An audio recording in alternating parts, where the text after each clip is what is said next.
Welcome to your post-race press conference from the final round. 12 of 12 races completed for Lucas Oil Pro Motocross 2021, sanctioned by AMA Pro Racing. It's the Carson City Motorsports Hangtown Classic, back at Hangtown for the first time in about 850 days. Our traditional opener was our closer. It's our 250 press conference here. We expect to be joined by our new 250 National Motocross Champion, Chet Lawrence. We also have RJ Hampshire with us, who is on the podium today. We're going to miss a couple other riders who have late-night flights. But we do have RJ with us. I'm Jason Wygant of NBC Sports. I'll ask the first question. We'll open it up to the media. RJ, man, how are you able to do it week in and week out? The last couple events, it looks like it has been rough on you physically, and yet you're up on the podium again. What has the experience been like here in the back half of the season? Yeah, it's been brutal. It honestly kind of started at Unadilla. If you remember, I kind of faded both motos, and that's out of the ordinary for me. And just really kind of was searching. I didn't really know what was going on. The Tuesday after Unadilla was the last practice day I've actually had that. I did legit motos, and I felt like I was dying after that. So it's been a long 3 weeks of just kind of trying to recover, and seems like Friday is my lowest heart rate day, and I feel the best I do. And then Saturday, race day comes, and I'm right back in the same situation. So if I would have timed the sickness a little bit better to have it during the break, kind of would have been easier on me. But it's just kind of been a hurt locker the last 3 weeks. I mean, it's been brutal. I'm used to suffering, but man, it's been tough. First hand raised in the chat is Anthony Sansoda. Anthony, if you want to go ahead.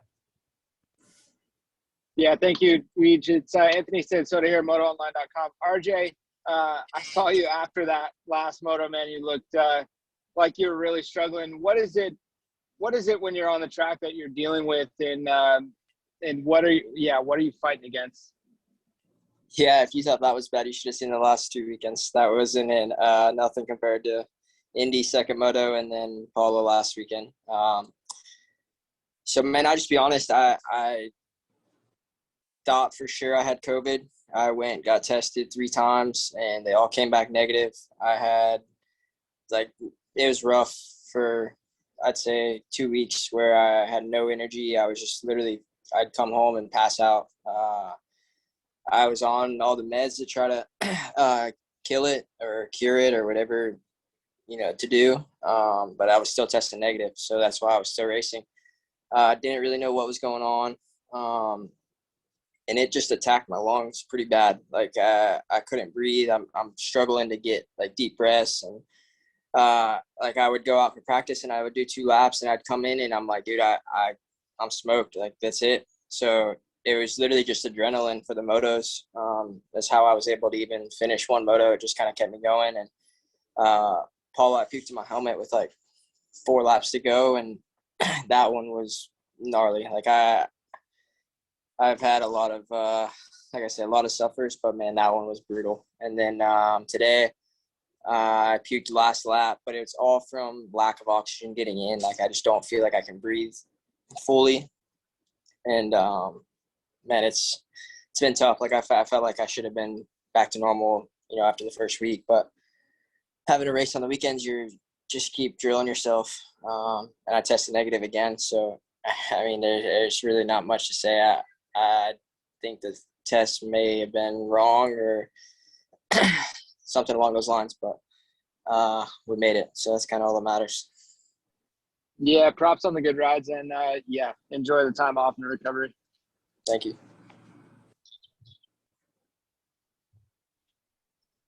Kellen Brower. Yeah, thanks, Kellen Brower here with RacerX. RJ, in the first moto, you were kind of slowly creeping up on Justin for a long time. And then I think like 20 minutes in, you made a big mistake at the bottom of the hill before the rollers. And that seemed like it maybe took it out of you. But did you think you had it in you towards the end there to maybe catch him and actually pass him for the lead? I mean, to be honest with you, we were coming in with the plan because I didn't do anything all week. G and I talked.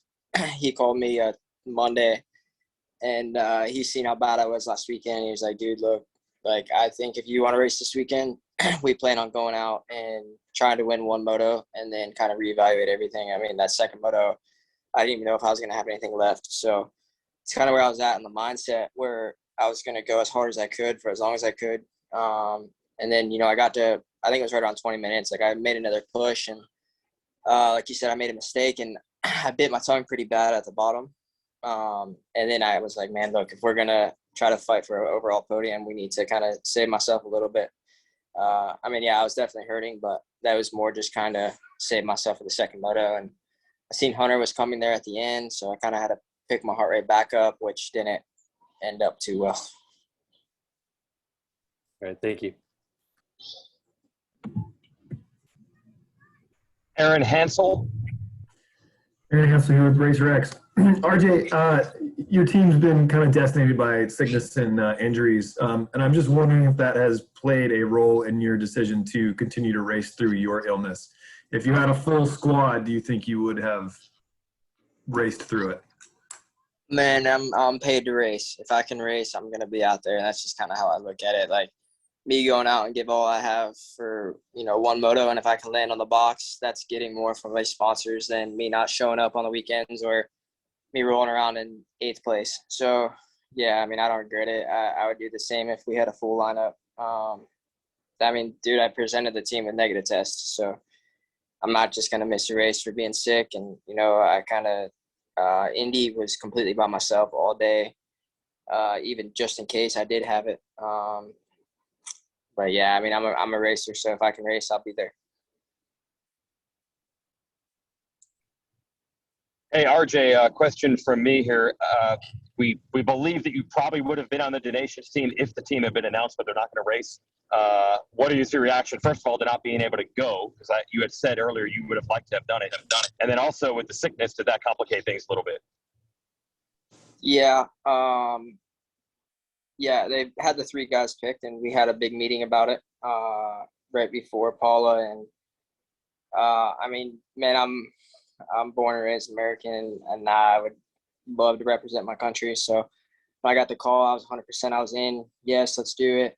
And then honestly, I thought the sickness would be gone by now, and the other 2 guys that were on the team are also struggling with their own kind of deals. And then with the restrictions came up, like there was just no way that it was going to be, we're going to be at our best, or it's going to be kind of safe, or even for it to make sense for us to go. It's in our end of our season, and with how I'm doing in my family, I would want my family to be a part of that. And I just straight up said, look, if we test positive and, we're stuck in a hotel room for 12 days or whatever it is, that's just it's not fair for any of us. And for the team to, the day that we announced that we weren't going, the next day, all of the hotels, all of our bikes, everything had to be sent out. And even the paddock, the restrictions over there weren't even for sure until the following week. We didn't know. So yeah, it was a full on deal. None of us thought it was a good idea. And I hope I have a shot to do it again next year. And like I said, I'd love to represent the country. Were you getting a little nervous? If the team had raced, you really would have had only 2 weeks to recover. Would it have been a struggle fest there too? Dude, I don't know. I was better this weekend than what I have been. So I think I'm just kind of blindfolded by the whole thing. If I feel like if I didn't race one weekend, it might have been better. But then also the guys that did have it, they didn't race and they're still not better. So I did what I could. Just to go out. And honestly, after first moto at Paula, because it was kind of like a goal. We've had such an up and down season, but I really wanted to get third in the series. It doesn't really change much for me, but just to, just to say I got third, and we were close there that first moto in Paula, and then gave it right back the second moto. So I knew kind of coming in this weekend, we didn't really have much of a shot, but I definitely wanted to end it on a high note for the team. And yeah, we were able to do that. So I was stoked to finish the whole season off with, actually the whole year off with a podium. All right, my next 2 questions, I'll go to Nick from Moto Limited and then Anthony Gilbert. So Nick from Moto Limited, you could go first. Thanks, Jason. Nick Still, Moto Limited. RJ, the graphics you guys used today, you seem pretty happy with. They look really, really cool. Was that influenced by you guys on the team, or was that the team's decision to run something like that? It must have been pretty special to have a graphics kit like that for today. Yeah, I think we had a big plan coming in for the 9/11 race to do something special like that. And then that was actually my designations set up with a 17. So we had it, and when after the meeting went down, and I was like, look, man, I want to represent this bike in the country. So can we try to do something for the last round for it? And yeah, I was stoked on that. And we actually had some custom fly gear made that I wasn't able to run today, but we had 6 set up for that. And man, there's a lot of things coming together that would have been cool to show off, but we didn't really have the shot. So just to have that bike this weekend was sweet. That's cool. It looked great, mate. Thanks. Gobert, if you want to go ahead. Yeah, for RJ, thanks for coming on today. Alex Gobert, MotoOnline.com. Looking back over the course of this season, there's no doubt you've had the speed to run up front, a lot of podium results. So, how would you rate the season for you? Considering your sickness and that sort of thing, it's been a pretty good one. You've had a lot of airtime. Yeah, I came into the season a little bit behind just from my injury from Supercross, and the plan all along was, get through those first couple rounds out west and get it going there when we come east to High Point, and that was exactly what we were doing. We set ourselves up for a moto win. I mean, I had 2 laps left at High Point, and just that was very deflating. Like, to have the chain snap with 2 laps to go after, one of my best motos that I've had, and then of course, I won Red Bud, but it wasn't great. I broke my thumb there, and but like you said, I think it was 11 or 12 moto podiums this year, and scored my most points. So can't be disappointed too much. Just stoked on what we showed, and was able to finish it off. So that was a big one to finish the whole season, and yeah, we did that. So I was happy with that. Right on, well done. All right, looks like Jet Lawrence has just signed in. RJ, you gave us a solid 15 minutes there, so we appreciate it. We'll let you go for the evening and for the season. Get well soon, dude. Cool, thanks, guys. Okay, that's RJ Hampshire. Jet Lawrence, I believe, is entering the chat, so if we have any questions for him, just raise your hands. Jet, are you there? Yes, sir. Okay. I'll ask a question off the top.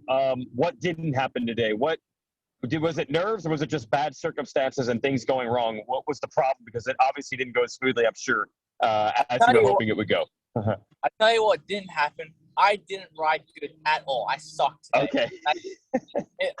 Practices, they were good. First moto start, I was sleeping.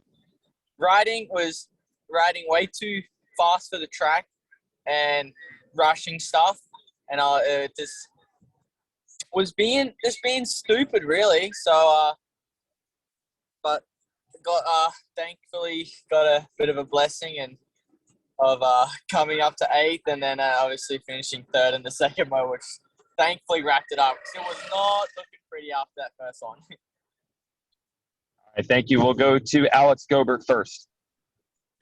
Yeah, thanks, Weege. Alex Gobert, MotoOnline.com. For Jet, congratulations, first of all. Can you take us through your the feeling, the emotion, and everything when you crossed the line and knew that you had the championship? The feeling when I went across the finish line was my body was dying. That's the actual feeling, but it was cool. I don't think it's actually really sunk in yet, realistically, and I think tomorrow, once I wake up and kind of actually process everything, still trying to process everything right now, and once it really sinks in, I think I actually believe it. But right now, it's still dreaming right now. So, but it was really cool to wrap it up and finally get to have a break after this weekend. So yeah. Yeah, well done. Huge results. Congrats. Thank you. We'll go to Kellen Brower next. Thanks, Kellen Brower here from RacerX. First off, congratulations, Jet. I wanted to ask you about in that second moto when you had the little tip over off the back of Voland, and then you picked it up, and instead of like panicking, it seemed like you almost immediately settled into a pace you were comfortable with. What was your mindset at that time, and how difficult was it to almost settle down? My my mindset when I crashed is going, wow, you really sucking today on dirt bikes. But no, I just stayed. I knew I'm like, just get up as quick as you can and put on a charge, and thankfully just made sure I didn't override the track, because the track was pretty rough, so I just had to make sure I didn't overdo the track and make any other stupid mistakes. And I kind of got a flow and just relaxed, and just made my way through up to third, and it was a lot better than the first moto, that's for sure. Awesome, thank you. Nick from Moto Limited, you can go. Thanks, Jason. Nick still Moto Limited. Jet, Moto 2 on the start, you decided to start next to Justin Cooper. Was that sort of an idea you guys had? Was that deliberately? Why'd you start right next to Justin in Moto 2? It was kind of like it was a decent gate, and everyone knows he's a great starter. So why not? If I get not a bad jump, just go in behind him. But starts definitely off. Didn't really work. But no, just thinking really like if we got to think of what if something happens, like have a go-to plan. But so yeah. Yep, that's fair enough. Great job, mate. Congratulations. Thanks. Aaron Hansel, you have a question? Yeah, Aaron Hansel, RacerX. Jet, I would like to know a little bit about what the mood was like at the truck in between motos, and what kind of strategizing you guys did, and what was talked about and that kind of thing. Well, after the first month, I was definitely pissed and was not happy at all. Was not a happy chap. And going into the second one, the mental frame was just go out there and do my job. I've been putting in a lot of work, and I felt like I definitely deserve what I've done so far. So I went out there, and this was radio. It's another race. Just go in confident and do your jobs. Yeah. Anthony Sansota, you can go next. Thanks, Weege. Anthony Sansota, MotoOnline.com. Jet, is there anything that stands out to you that you might have taken away as a learning lesson from this season? Anything specific that jumps out at you? I think mainly just the mistakes. That's the main reason, like the main thing I feel like learning is taking away those mistakes, those silly mistakes that aren't called for really, and aren't definitely you don't want. So just mainly those, and obviously there's always room to improve. So we're going to probably go back and study up. Johnny's probably going to find out what I sucked at, then crack the whip on me in the off season to get me back to my top shape and good for next year. Alex Gobert, if you have another. Yeah, looking back on the season in terms of just some time for reflection, any standout moments for you on the path to this championship, or have you thought much about that? No, I haven't really processed the season quite yet, but I'll probably go and watch some races and see what I wasn't good at, and see what other riders are good at, and kind of process everything with Johnny, my trainer, and the rest of the team. So yeah. Trent from Moto Limited. Trent.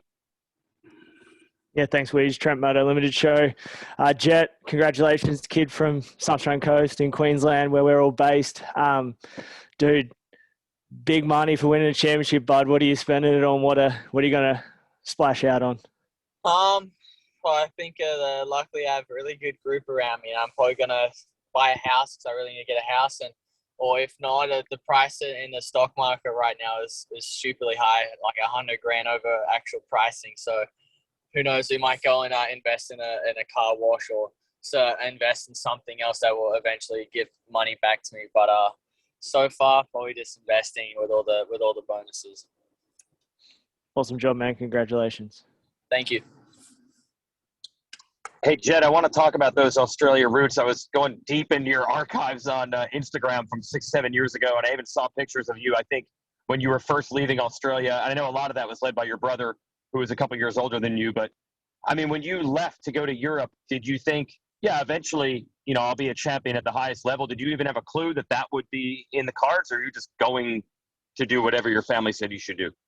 Well, I mean, since like the time we moved over, it's like, well, I didn't come over here for nothing, and I'm gonna come here to do one job, and that's win a championship, and hopefully put in the work, and since then I just really been working my ass off to get to where I am today, and thankfully it's all paid off. A lot of years that we put into it. It's not just like last off season. I'm just like, yeah, I'm gonna train hard now. It's been a long upcoming trail to this. So yeah.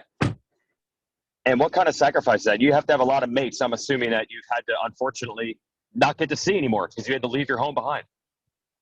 Yeah, no, that was for a young kid. That was really hard. I had my best mate Blake Hadley in Oz, and we're like brothers. We did everything together. It was hard to leave, but once luckily we have technology, so we can FaceTime each other now, and sucked, but they come over every now and then to visit, and we were planning on going back to Australia this year for the AusX Open, seeing them again, but with all the pandemic and that stuff and them locking down, so I don't think it's looking like it's going to be possible right now. But no, it was definitely hard as a kid being that young, but hey, we want to succeed, and if that's the thing we have to take away, we'll take it away. All right. We got time for two more. I'll go to Kellen next. Thanks, Kellen Brower with RaceRex again. Jet, you're the first Australian 250 champion in this series. I think you're the youngest to win it since Ryan Villapoto in 2006 as well. I'm just kind of curious how almost surreal it is to look back and see some of these like boxes that you're ticking at such a young age in your career already. It's obviously cool to be have my name like up with RV, like in the same sentence as Ryan Villapoto. He's obviously a legend and a sick lad, and but like I said before, I don't think it's really sunk in quite yet. Once it does, I'll probably be like a little schoolgirl, all excited and that stuff. But no, it's definitely cool to be the youngest Australian to get it. And was it, you said the only Australian to win a championship? I don't know, who cares? To be a Australian to win a championship over here in the 250 class is obviously awesome, and hopefully I can keep this going on for the rest of my career. So yeah. Awesome, congratulations. Thank you. We'll go to Nick from Moto Limited. Thanks, Jason. Nick Still Moto Limited. Jet, we spend a lot of time back here in Australia at a lot of these series that you grew up and dominated at, and we just find ourselves surrounded in kids who want to grow up and follow the footsteps of what you've done. If there was three things that you could tell these kids back here in Australia that are rooting for you every day, what are three things you'd give them? One would be work hard. That's obviously number one, the main thing. Put in training, and two would be don't click faster than the clock ticks. I learned that from Stefan Everts would always tell Hunter this because you want to go fast now, and very very smart thing to say because actually it's pretty true. You don't rush your time and just take step by step and learn. And I think this three is just listen and learn. When you can get the best guy telling you what to do, if you don't listen, it's not gonna work. So just listen when someone gives you information and that knows what they're doing. So yeah. Absolutely. Enjoy your night, mate. Thank you. All right, we'll let Chet get on with the celebration. Thanks for all the time and everything you do for the sport. Honestly, you're becoming the face of this game. We do appreciate the time, so thank you. Yep. Thank you much. Sucks has to be an ugly face, so. We'll take what we can get. Cheers. Hey, have a good night, boys. Congratulations. All right, that is Jet Lawrence. We're right about 8:30 local time. I believe the only 450 participant we will have here is Eli Tomac.